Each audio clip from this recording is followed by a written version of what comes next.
Fala, patriotas! Como é que vocês estão, hein? Deicon Silva com mais um vídeo, sejam todos muito bem-vindos. Hoje, quarta-feira, 15 de fevereiro, e temos mais uma ótima notícia para comentar, dessa vez sobre Daniel Silveira. Pois é, meus amigos, pode vir mais uma reviravolta por aí, hein?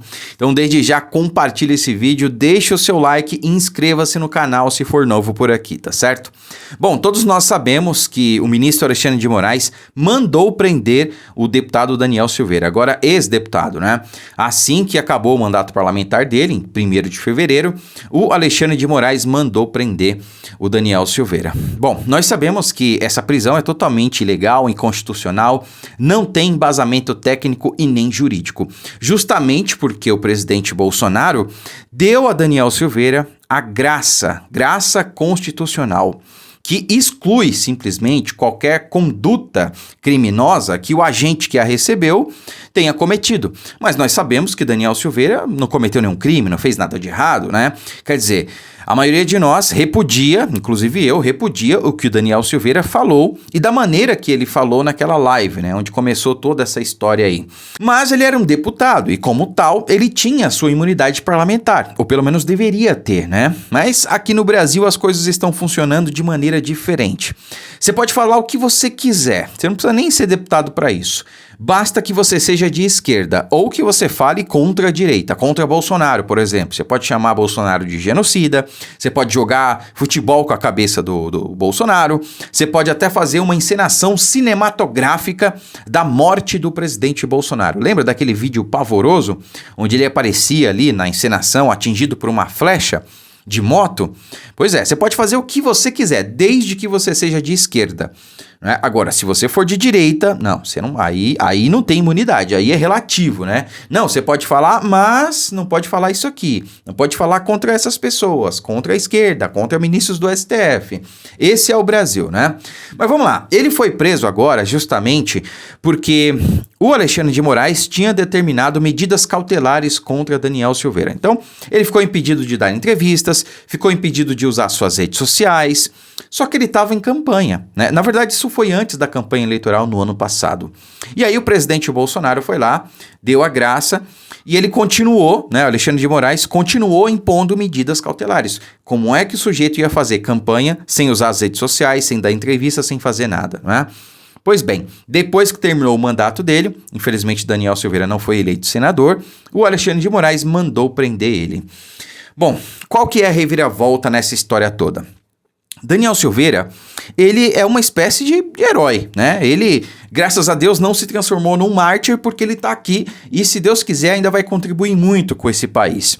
Mas ele é uma figura que detém muito capital político. As pessoas gostam muito dele, sentem muito apreço por ele, porque ele simplesmente se mostrou uma pessoa leal ao presidente Bolsonaro, leal ao povo brasileiro por defender os nossos valores, por lutar contra essa tirania de parte do judiciário, de algumas figuras ali, né?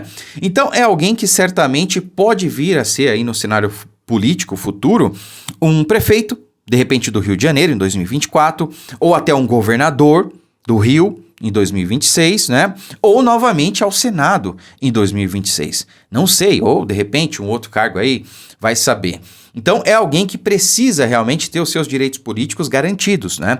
E esse revés que está prestes a acontecer para Daniel Silveira pode ser o start para que ele mantenha os seus direitos políticos e futuramente possa continuar contribuindo com o povo brasileiro na política, né? Então veja, o Alexandre de Moraes remeteu essa decisão da prisão dele para a PGR. Quem que é a PGR, né? Ou o Ministério Público, né? A PGR é a Procuradoria-Geral da República, que é um órgão do Ministério Público Federal.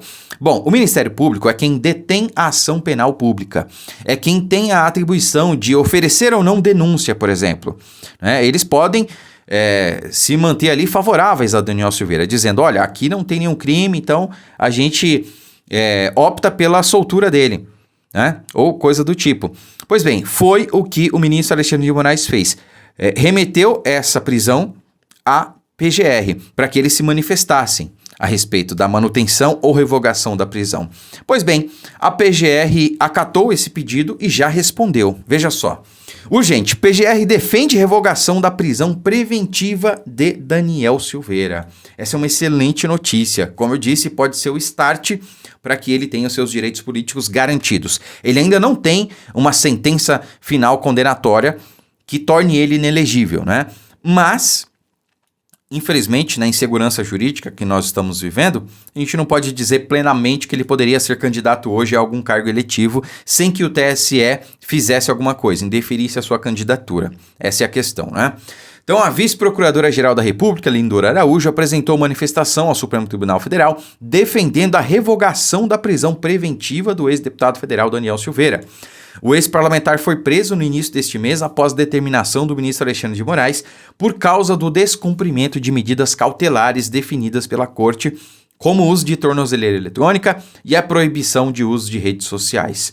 Na manifestação da PGR, porém, Lindora argumentou que não é possível falar-se em descumprimento de determinações cauteladas, né, pelo fato de que Daniel Silveira recebeu o indulto da graça presidencial por Jair Bolsonaro quando ele ainda era chefe do Poder Executivo.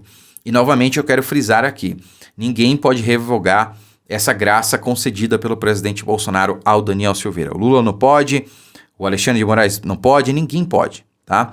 E aqui a Lindora Araújo simplesmente, dá uma aula de direito ao Alexandre de Moraes.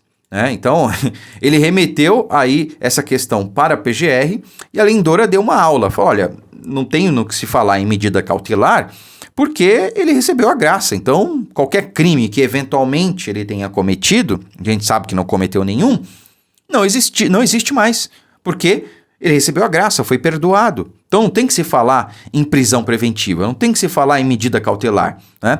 Então foi uma verdadeira aula e eu espero que isso seja o início de uma reviravolta realmente no caso Daniel Silveira, para que ele possa ter os seus direitos políticos garantidos e no futuro voltar a contribuir com o povo brasileiro, tá? Agora o que vai acontecer? Bom, o Ministério Público se manifestou. Gente, geralmente não, em 100% dos casos, né, para não dizer 100%, 99,9% dos casos, o juiz tem que seguir a orientação do Ministério Público. Porque é a atribuição do Ministério Público oferecer denúncia ou não. Então, se o Ministério Público está dizendo, não vejo indícios de cometimento de crime ou, enfim, qualquer coisa, o juiz tem que seguir. E geralmente segue. Porque não cabe ao juiz tomar decisões com base na sua cabeça, né? Então, assim, a gente não sabe o que vai sair da cabeça do Alexandre de Moraes. É igual bundinha de nenê, né? A gente não sabe o que vai sair. Mas eu espero que, Deus ilumine a cabeça dele e ele concorde com a decisão da PGR. Solte Daniel Silveira, porque está injustamente preso, e que ele volte a ter ali a sua liberdade assegurada e bem como os seus direitos políticos, tá? É isso. Curta, comente, compartilhe esse vídeo. Fiquem com Deus e até a próxima.